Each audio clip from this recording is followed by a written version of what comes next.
Hello my dear students, हम कर रहे हैं ज्वेलरी। देखिए, बच्चों को ना बहुत से डाउट्स रहते हैं कि ज्वेलरी क्या है, ज्वेलरी एक एक्ट है, यूनियन है या कस्टम यूनियन है, क्या चीज़ है।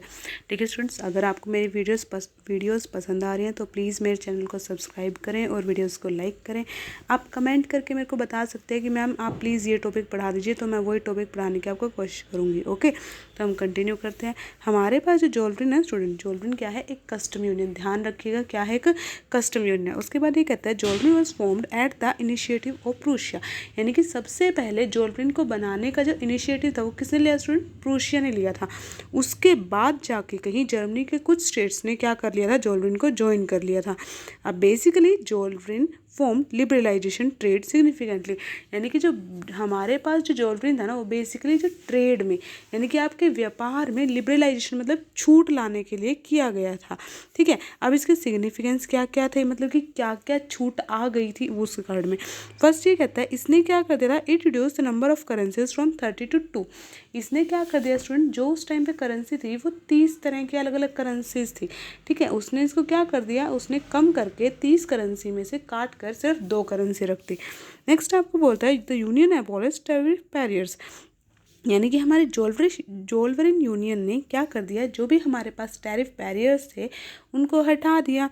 Promoted a network of railway, यानी कि रेलवे नेटवर्क को क्या कर दिया स्टूडेंट? एक्सपैंड कर दिया, बढ़ा दिया, प्रमोट कर दिया।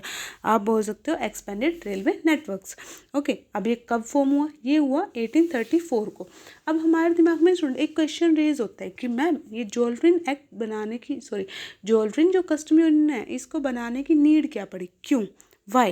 It is a need of making jewellery. Okay, need of forming jewellery. हम करते हैं क्या क्या समस्याएं थी जिसके लिए हम जिसको सोल्व करने के लिए हम लोगों ने ज्वेलरी को बनाया।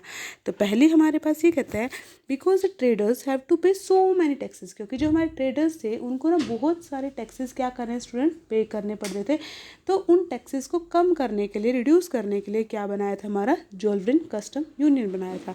नेक्स्ट आपको बोलता है in addition to that in 1833 a merchant had to cross 11 custom barriers paying amount 5% duties at each one।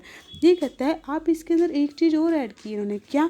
कि हर एक मर्चेंट को, यानी कि हर एक व्यापारी को स्टूडेंट 11 कस्टम बैरियर को क्रॉस करके जाना होता था और हर कस्टम बैरियर को उस बैरियर पे उसको 5% ड्यूटी पे करनी पड़ती थी। देखो जैसे हमने एग्जांपल दिया है, ये कहता है हैम्बर्ग से नंबर्ग जाने के लिए इसको 11, ये जो छोटे छोटे डॉट्स बनाए स्टूडेंट, ये 11 है। देखो कि 11 टाइम्स इसको कस्टम ड्यूटी पे करनी है और हर बार कितने की दर से? 5% ड्यूटी की दर से इसको पे करनी है। ओके, लास्ट आपको क्या बोलता है?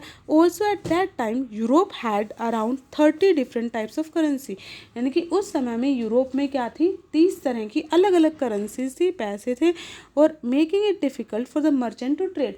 ये क्या कर रही थी? ये जो हमारे व्यापारियों थे उनके लिए बिजनेस को करना और ज़्यादा मुश्किल बना रही थी।